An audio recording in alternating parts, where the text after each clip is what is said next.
بسم الله الرحمن الرحيم الحمد لله والصلاة والسلام على رسول الله صلى الله عليه وسلم سلام الله عليكم ورحمته وبركاته daawada ku soo dhowaada barnaamijkeena qisooyinka nolosha qisadan maanta aan ka sheekeynana waa runtii qisooyinka aadka iga cajabiyey ee markaan runtii aan akhrinayo ay laabteedu wax badan dareento qisada waxay ku saabsan tahay gabadh ayaa waxay la soo hadashay xarunta booliska waxay tiri waxaan rabaa ninka booliska ah ee maxamed la iraahdo in aan la hadlo ninkii xarunta fadhiyay baa wuxuu la xiriiray ninkii booliska ahaa wuxuu gabadh noocaas ku rabtaa inay kula hadasho waayo habiiro waan la hadlaya gabadhii buu la hadlay gabadhii waxay tiri run ahaantii waxaan rabaa inaan kula kulmo arrin yaroo ii gaarana inaan kaala sheekaystaan rabaa oo nagaado arrintaanan cabasho ka gudbin karo iyo inaanan ka gudbin karayn waayahay buu yiri waad iman kartaa xafiiskaad ugu iman kartaa gabadhii baa ninkii xafiiskii ugu tagtay xafiiskii gabadhii markay ugu tagtay ninkii booliska ahaa ayaa waxay ku tiri runtii waan go'aansaday inaan arrinteeda adiga kuu sheego sababtu waxay tahay bari hore aan kuu imi aniga iyo reerkayagu ayaad runtii si fiican wax noola qabatay marka arrintaas waxay ku dhalisay inaan arrin ii gaarana aan kaala sheekaysto wuxuu yiri waa maxay arrinta kuu gaarad rabta maanta inaad wax iga weydiiso waxay tiri soddon sano waan dhaafo oo da'daydu 30 jir way dhaaftay welina maan guursan sababta maad garanaysaa wuxuu yiri waa maya wuxuu yiri sababtu waxa weeyaan bay tiri nin baa jira aan isku baranay shaqada ninkaasi markaan isku baranay xiriir baan wada sameynay xiriirkii markaan wada sameynay ayaa waxa dhacay waxa uu iga helay waxyaalo badan oo runtii aniga xaggayga aan ficnan inuu iga ogaado hadday sawiro noqoto hadday videos noqoto aduu muuqaalo aan ficnayn ayuu xaggayga ka helay ninkaasi markaa hore anagoo dee si caadiya u wada sheekeysanaynay ayaa muuqaalo noocaas xaggayga uu ka helay ninkii markaa wuxuu sameeyey muuqaaladii uu iga helay anigay ku saabsanaa ee sirtay ahaa ayaa waxa uu bilaabay inuu iigu hanjabo inuu faafinayo haddii waxa uu raba aan samayn waayo taasi waxay ku keentay ninkaasi inaan u xidhxidhnaado bari dhowto waxaan siri guursabay tiri nin baanu heshiinay ninkii markaanu heshiinay ayaan isagii u tagay waxaan ku war nin baanu heshiinay waan guursanayaa wixii hore aan ku wada soconnay kuma jiro sawirad wixii aad iga haysana walaal baabi wuxuu igu jawaabay ma guursan kartid ninna ma guursan kartid haddaad guursatana waan ku fadiixadaynayaa wixii aan muuqaaleyn ka hayayna waan soo dhigayaa buu yiri qofkaana aad guursanaysana waan u dirayaa waxaa tiri arrintaasi waxay ku keentay inaanan guursan ilaa hadda wanigaa taagan oo maan guursan ninkaasaan u xidhxidhanahay naftaydii iyo dadnimadkaygii iyo waxaygii oo dhanba ninkaasaa haysta maxaad igala qaban kartaa ninkii booliska wuxuu yidhi wax badan baan kala qaban karaa laakiinse waxay u baahan tahay qaab officiala inaan cabashada kaaga qoro oo kadibna aan baadhista bilaabo waxay tiri markaa iyadoo runtii yara baqbaqanaysa waxay tiri wallaahi waxaan ka baqanayaa in haddii aad baadhista bilowdo hawsha aad gasho sidan hadda anay si ka xun ay sheekadu noqoto laakiinse waa kugu soo warcelinaya way ka tagtay maalintii labaad bay soo noqotay maalintii labaadba waxay tiri waxaan go'aansaday hawshii inaad gasho maadaama aad nin boolis oo wanaagsan aad tahay hawshii gal wuxuu yiri hawshii baan galay buu yiri waxaan ka qaaday ninka telefoonkiisii guriguu degan yahay macluumaadkii ninka ku saabsanaa oo dhan ayaan gabadhii ka qortay kadib waxaan sameeyey buu yiri ninkii waxaan qoray markaa warqadii muxuu ahaayey samanka ahayd loogu yeedhayay si ninkaas u imaado xarunta booliska wax looga weydiiyo gabadhaas waxay sheegtay ninkii markii loo diray runtii yeedhitaankii uu aqbali waaye maba imanba bale dhowr cisho kadibba gabadhii baa soo hadashay waxay tiri ninkii hooyaday buu la soo hadlay waanu ifadiixadeeyo wuxuu iga hayayna hooyadaa wuu u sheegay kadib waxaan ku yiri ninkii booliska ahaa labadiina waa ii kaalaya iyadii hooyadooda socota ayaa xaruntii booliska yimi waan la fadhiistay buu yiri islaantii baan dejiyey waxaan u sheegay inantan inay wanaagsan tahay oo aniga ay soo biday inaan wax la qabto go'aan fiican ay qaadatay marka inaanay islaantu ka warwarin aanay inantana u cadhoonin aduu islaantii way fahantay arrintii waana ila qaadatay waxaana tiri ninkaa in lasoo qabtaan rabaa oo sharciga la mariyo waxay noqotay markaa wuxuu yidhi qofkii intii hore maan qaban karayn buu yidhi sababtoo ah waxa weeyaan dee sharciga marka la eego wax qofka booliska qofka wuxuu qaban karaa isagoo dembiga faraha kula jira haddii kale waa inuu maxkamadda warqad qabasho uga soo qaataa waxay noqotay markaa maadaama ninkii noo iman waayey warqad qabasho ah inaan dalbado oon maxkamadda ka dalbado warqadii baan helay buu yidhi warqadii baan ninkii kusoo qabtay ninkii markii aanu runtii aanu keenay maxaa jeelkii aanu keenay xabsigii ninkii markii aanu keenay ayaan wareystay buu yidhi ninka waa dafiray wax alla wixii gabadhaasi ku soo eedaysay uu dafiray wuxuu yidhi gabadhaa maba aqaanba gabadhaad sheegayso maba aqaanba aduu halkiibaa waxay noqotay cadaymihii inay adkaadaan wuxuu yidhi waxaan tegey baabuurkiisii uu soo kaxaysay baan u tegey baabuurkii baan fatashay waxaan isleeyahay markaa waa intaasood baabuurka ka heshaa telefoona iyo kaadhadh iyo waxaan dokumentigii cadayntii waanaad heshaa wuxuu yidhi telefoonadii aan ka helay baabuurka may ahayn iyo kaadhadhkiiba kuwan uu gabadha ka soo qaraacaya may ahayn wuxuu yidhi ninkan khatar buu ahaa buu yidhi wuxuu sameeyey gabadha telefoonkan uu kala soo hadli jiray isagu maba laha isaguna magaciisa kumaba qorna telefoonka magaciisa waxa ku qoran nin shaqaalaha oo dalkaba ka dhoofo ka tegayba markaa ninkani already telefoonkan uu gabadha ugu hanjabayo ee sawiradii balaayada uu ku hayo dokumentiga uu ku hayo maaha telefoon isagu leeyahay qof tegay baa iskale isaga telefoonadu haysto waan baadhayo wax dhiba ma laha magaciisa ku qoran wax dembiyo galana kuma jiro markaan baadhitaankii sameeyey waxay noqotay markaa arrin bilaa cadayna halkaa marka ay marayso oo sheekadii yara adkaatayoo dee ninkiina uu xidhan yahay ayaa waxay noqotay 4 saacadood baa dhammaaday haddii intaasi dhammaato sharci wuxuu dhigayaa qofkii waa in maxkamaddii dib loogu celiyaa oo loo xalaaleeya xadhigga wuxuu yidhi dib baan xadhiggii baan dalbaday inaa loo xalaaleeyo 5 cishaana loogu daray 5 cisho markiina loogu daray ayaa waxaan baadhitaankii haddana ahaan sii waday buu yidhi waxay noqotay bal inaan cadayme ka heli karo ninkan gurigu deganaa ina aan tago gurigii baan usoo qaatay warqad runtii baadhisa gurigii baan ka dul degay guriga markaan waxaas leeyahay waxaad ka heli kartaa telefoono iyo kaadhadhkan uu imika qarinayo ee gabadhan uu ka soo qaraacayay ayaa laga yaabaa inaad hesho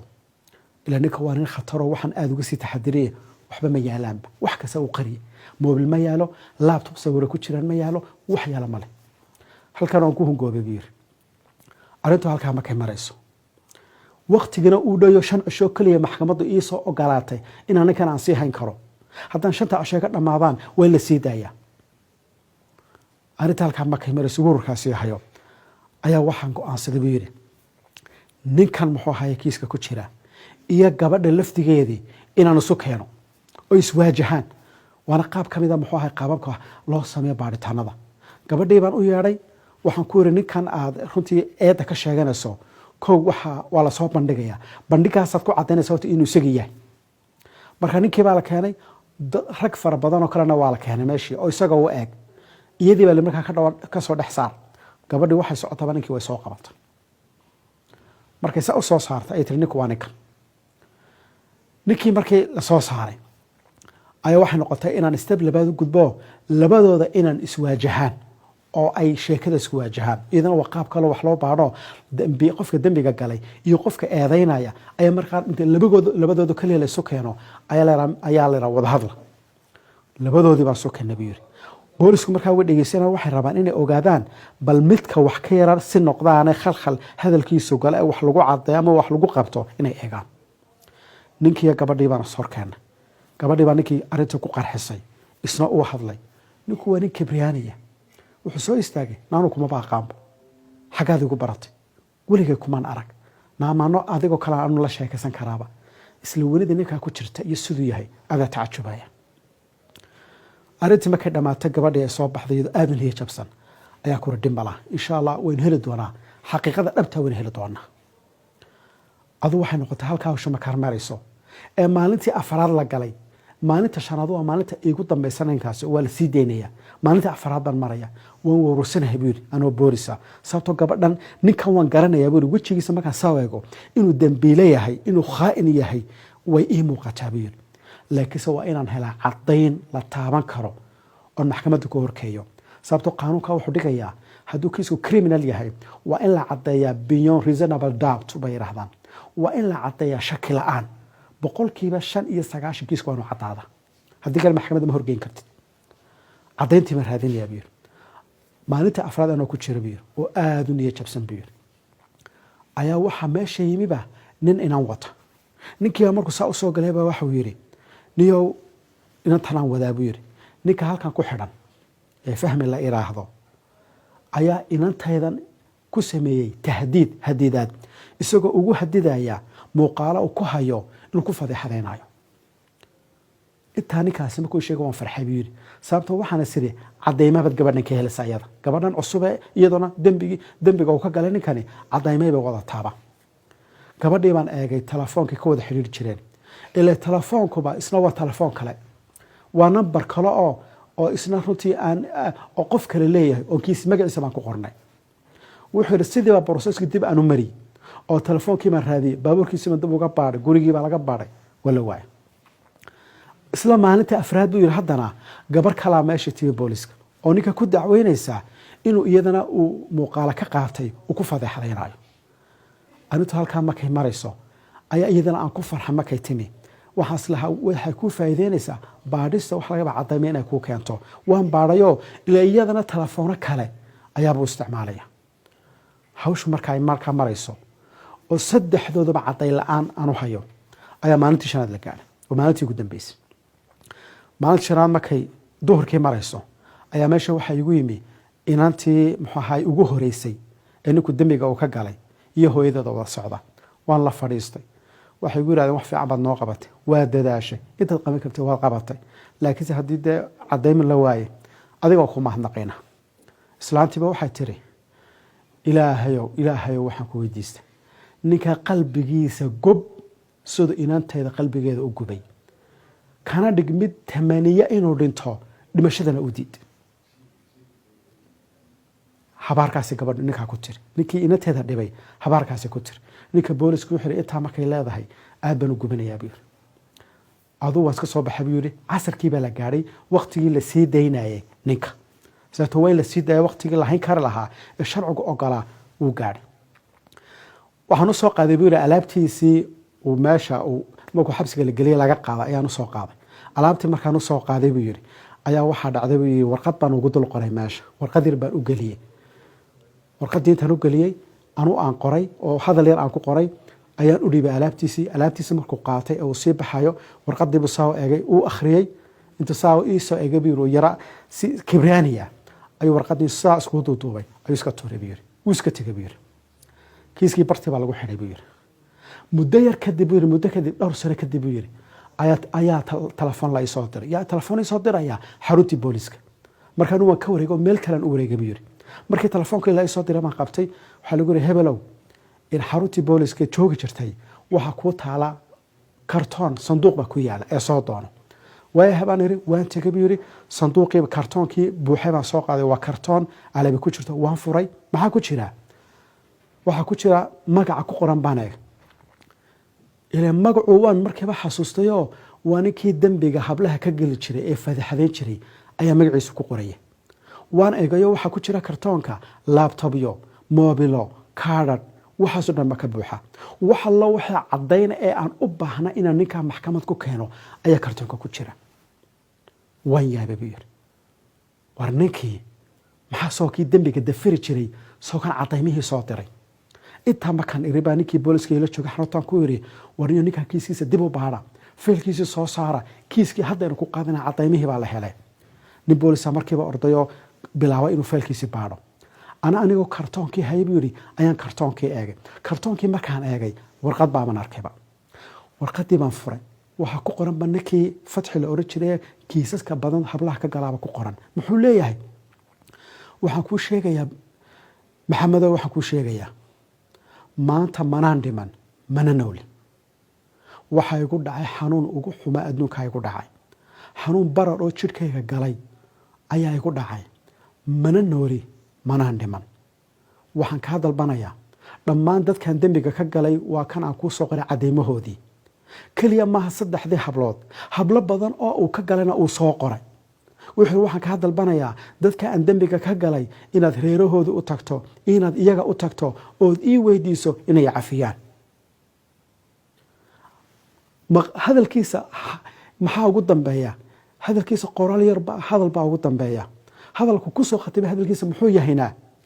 maalintuu sii baxayay warqadii yareedee aan wax ugu qoray hadalkii aan ugu qoray buu ku soo khatimay hadalkiisa oo maalinta maxaan ugu qoray waxaan ugu qoray ina alladhiina fatanu almu'miniina waalmu'minaat thumma lam yatuubuu falahum cadaabu jahannam walahum cadaabu alxariq.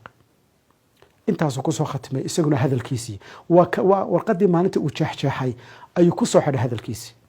aad baan murgooday buu yidhi. isla markiiba waxaan bilaabay yidhi inaan bal feelkiisii baadhno. feelkiisii markaan baadhnaan isleena bal kiiskiisii had eegtaan warqad kalena feelkii ka helay. maxaa warqadda kale ku qoran hebel hebel hebel waxa uu dhintay taariikhda noocay noocaasa. ilaa ninkaniba wuxuu dhintay markuu feelkan ii soo diray 3 cisho kadib uu dhintay. sanduuqan uu cadaymaha ku sheegay markuu ii soo diray 3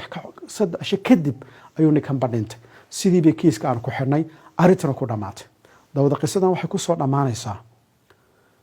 waxaad ogaataa haddii aad runtii garsoorka iyo sistamka iyo xerolaalin iyo xisaabtan adduunka haddii aad ka baxsato xisaab kalena way jirtaa oo aakhiro ah. taa horta waa inaad cadaaladda ilaahay aad ku tala gashaa. midda kale meesha talaa waxa weeyaan qof kas oo dumara oo ay isku dayaan dhalinyarta ama raggu inay u hanjabaan fadaxad ugu hanjabaan xalka ugu muhiimsan waxa weeye qofka kuugu dhow inaad u sheegto ha qarin. haddaad qariso qofkaasi weligaa uu ku haysanaya addoon baad u noqonaysaa. ha qarin sheeg cidda kuugu dhow u sheeg si aad uga badbaado. daawadeyntaasaan kusoo koobaynaa. asalaamu calaykum waraxmat ullaahi wabarakaatu.